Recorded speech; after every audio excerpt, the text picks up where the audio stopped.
Chapter 22, The Giver. Now the landscape was changing. It was a subtle change, hard to identify at first. The road was narrower and bumpy, apparently no longer tended by road crews. It was harder suddenly to balance on the bike as the front wheel wobbled over stones and ruts.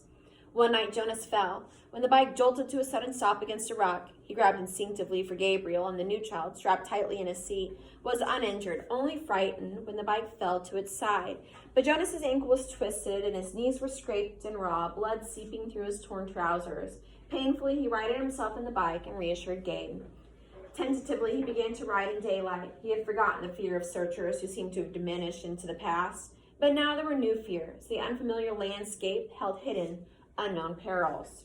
Trees became more numerous, and the forests beside the road were dark and thick with mystery. They saw streams more frequently now and stopped often to drink. Jonas carefully washed his injured knees, wincing as he rubbed at the raw flesh.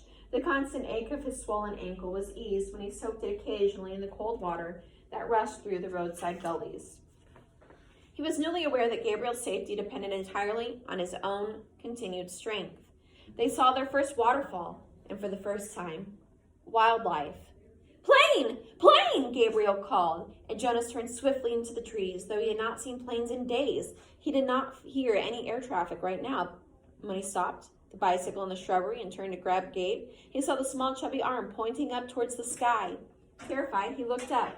But it was not a plane at all. Though he had never seen one before, he identified it from his fading memories, for the giver had given them to him often. It was a bird. They've never seen a bird. So think about what that means in the context of the story. The fact that they've never seen a bird before. The level of control that they have to be able to, the ecosystem, it's all right, don't worry about it, okay? There's no birds, meaning they can't fly into the community. So how are they preventing that from happening, do you think? Snipers. Probably some sort of force field, or as something that emits a sound, like Stephen King's Under the Dome. I know I always go back to Stephen King, but it's even a TV show where they put like a dome over it. There's something that prevents the birds from flying in and out of Jonas's community. But when they say over the dome, unless the dome is like, well, they have artificial sunlight and all that, so it might be a dome because there's some level of control going on that we can't fathom, right? So they have control over the weather, the time. Mm-hmm. Soon there were many birds along the way, soaring overhead, calling. They saw deer, and once beside the road, looking at them curious and unafraid, a small reddish-brown creature with a thick tail whose name Jonas did not know. He slowed the bike, and they stared at one another until the creature turned away and disappeared into the woods. What is it? Fox. Fox. Why is the fox not running from them? Because I've never seen it. They don't know to be afraid of humans. All of it was new to him. After a life of sameness and predictability, he was awed by the surprises that lay beyond each curve of the road.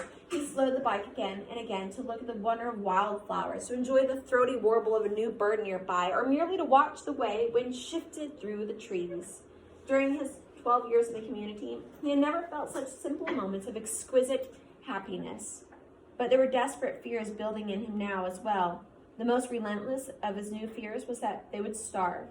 Now that they had left the cultivated fields behind them, it was almost impossible to find food. They finished the meager store of potatoes and carrots they had saved from the last agricultural area, and now they were always hungry. Jonas knelt by a stream and tried without success to catch a fish with his hands. Frustrated, he threw rocks into the water, knowing, even as he did so, that it was absolutely useless. Finally, in desperation, he fashioned a makeshift net, looping the strands of Gabriel's blanket around a curved stick. After countless tries, the net yielded 2 flopping, silvery fish. Methodically, Jonas hacked them to pieces with a sharp rock and fed the raw shreds to himself and to Gabriel. They ate some berries, tried without success to catch a bird. At night, while Gabriel slept beside him, Jonas lay awake, tortured by hunger, and remembered his life in the community where meals were delivered to each dwelling every day. He tried to use the flagging power of his memory to recreate those meals, and he managed brief, tantalizing fragments, banquets with huge roasted meats, birthday parties with thick frosted cakes and lush fruits, picked and eaten, sun-warmed and dripping from the trees. But when the memory glimpses subsided, he was left with that gnawing, painful emptiness. Jonas remembered suddenly and grimly the time in his childhood when he had been chastised for misusing a word. The word had been starving. What does chastised mean? Misuse. Not quite. Cast it out. Ridicule. Getting in trouble, like someone's Yeah. just on you. Good job. You're not starving. You're hungry. Starving. You have never been starving, he had been told. You will never be starving. Now he was. If he had stayed in the community, he would not be. It was as simple as that. Once he had yearned for choice, then, when he had a choice, he made the wrong one, the choice to leave, and now he was starving. But if he had stayed, his thoughts continued. If he had stayed, he would have starved in other ways. He would have lived a life hungry for feelings, for color, for love. And Gabriel? For Gabriel, there would not have been a life at all. So there had really not been a choice. Why would there not have been a life for Gabriel? Because he was going to be Release. He was going to be released. They were going to euthanize Gabriel in chapter 20. Use that creepy child baby voice. Yeah, and the dad's like, bye-bye, Gabriel, right? And Jonas is like, when's this happening? So he goes and he kidnaps the baby and leaves. Because that's really the only option at that point. It's casual. It became a struggle to ride the bicycle as Jonas weakened from lack of food and realized at the same time that he was encountering something he had for a long time yearned to see. Hills.